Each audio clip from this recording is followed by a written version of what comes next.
Hi, fourth graders. Thank you for joining me for our lesson this week, if you were able to. If you missed it for some reason, I have a recording of it. Lucky you. So here it is. We are preparing for Thanksgiving and talking about gratitude and kindness and all those wonderful things that make the world a better place. Today's lesson, caring and kindness, and with a focus on giving thanks and thanking others. So we want you to be the best version of yourself. We want you to work hard. We want you to learn and grow and have a growth mindset.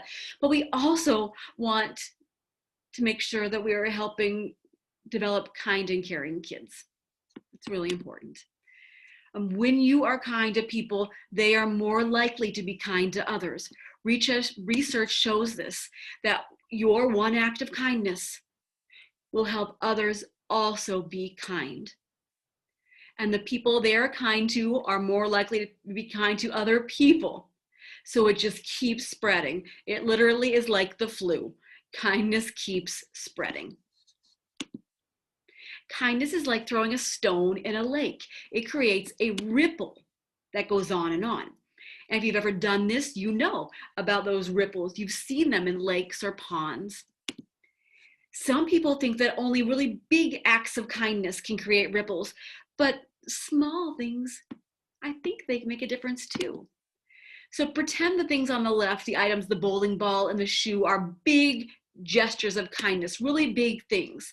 Well, yeah, they spread a lot of kindness to a lot of people, powerful kindness. But you know what?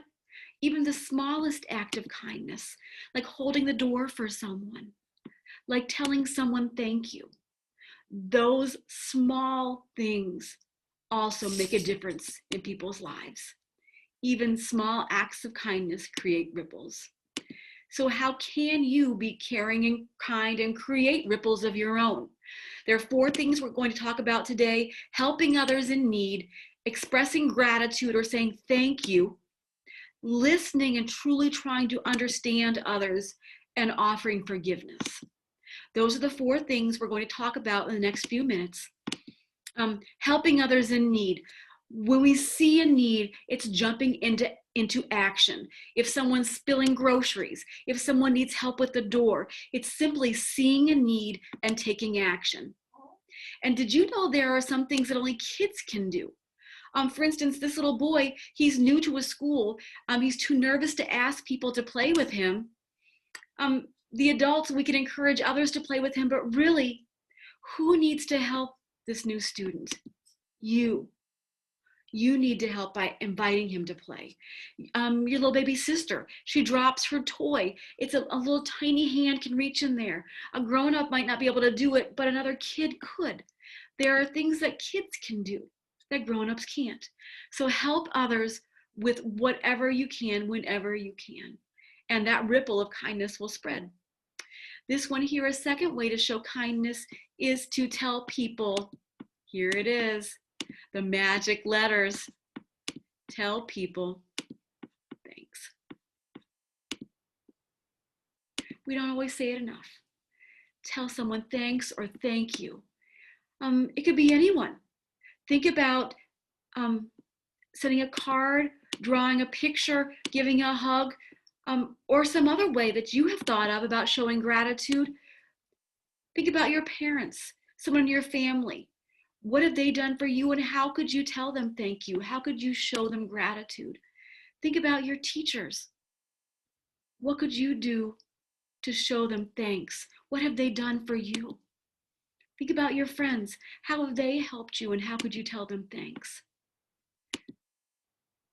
Another way to be kind, besides showing gratitude, is listening. I know it sounds crazy, but really trying to listen to people and understand them. How would you feel if you told a really long story that was important to you and you found out the other person wasn't listening? The little girl says, and that's the story of what I did on my vacation. Did you like it? And the little boy says, sorry, I wasn't listening. I'm sure you can imagine how that little girl feels. You wouldn't like it. So it's important to truly listen with your ears, your eyes, and your heart. So there's your listening face, to be very specific. Show interest, show like you care. Here's another flaw that some of us do, me included, is this little boy in this picture is telling a story. What is the little girl doing wrong? Here's how it goes. My mom said we could pick out a pet. So we went to, oh, I have a pet. So we went to the pet store and we saw the cutest, well, I love the pet store. Well, we saw the cutest dog. So my mom said, oh, dogs are the best. Yeah, she keeps interrupting. How could she listen better to show she cares? Yeah, listen with your ears, your heart, your eyes.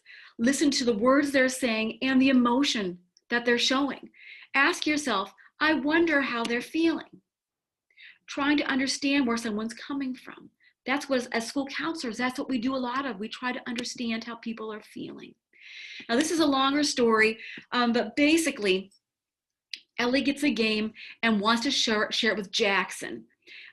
She goes to school and Jackson, she notices he was feeling sad, wasn't in a mood to play. And so she's like, fine, I'll go play with somebody else. In the story, Ellie realizes, wow, Jackson's dog died. And that's why he was sad and moody. His dog died. So instead of saying, oh man, Jackson wasn't listening to me, Jackson doesn't care about me, Jackson was rude, Ellie should think, hey, ask Jackson, he's looking sad, he's moody, he's not himself.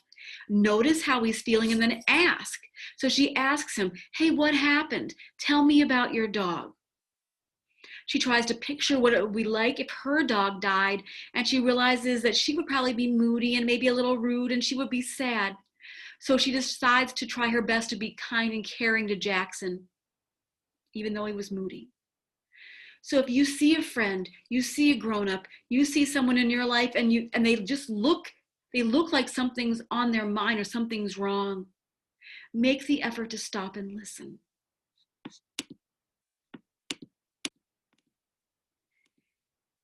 And another fourth way of showing kindness and caring is when you make a mistake or others do, be forgiving. We can be caring by forgiving people when they make mistakes, just like we would want them to forgive us.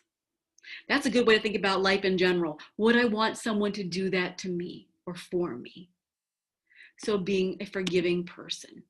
When you forgive someone, it makes the other person feel cared for and feel better.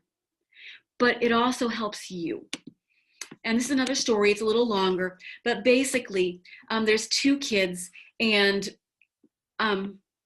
Danny gets upset. Danny gets upset that their artwork is so good, so he draws on their pictures. Danny ruins their artwork.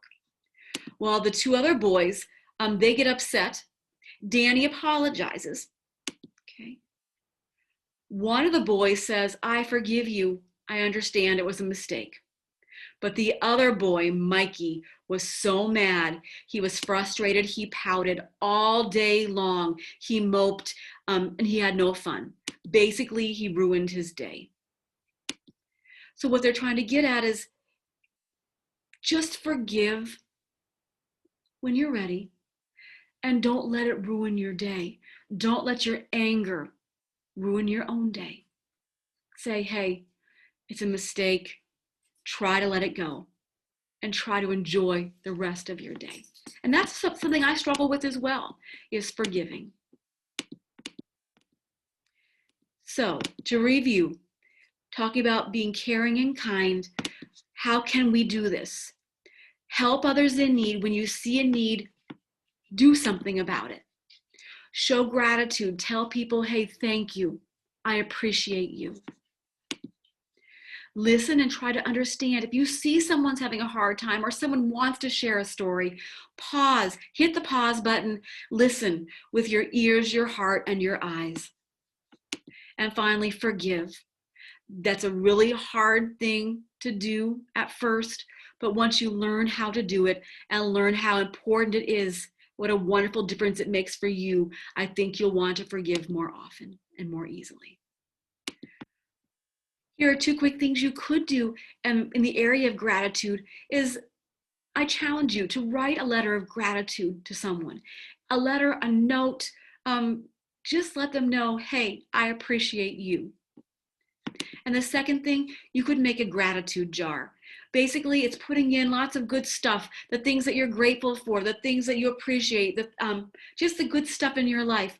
This is a really kind of fun thing to do at Thanksgiving, especially. You could have a gratitude jar like mine. And you could have it out at Thanksgiving, and people could write notes about things they're thankful for, even about people there at Thanksgiving and why they're thankful for them. And then open it up and pass around those notes. And it's great conversation for the family. It gets people thinking about, wow, there are so many good things in my life.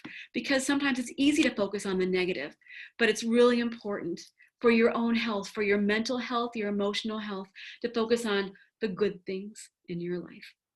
You are a blessing to me. You are a good thing. I am so lucky to be your school counselor.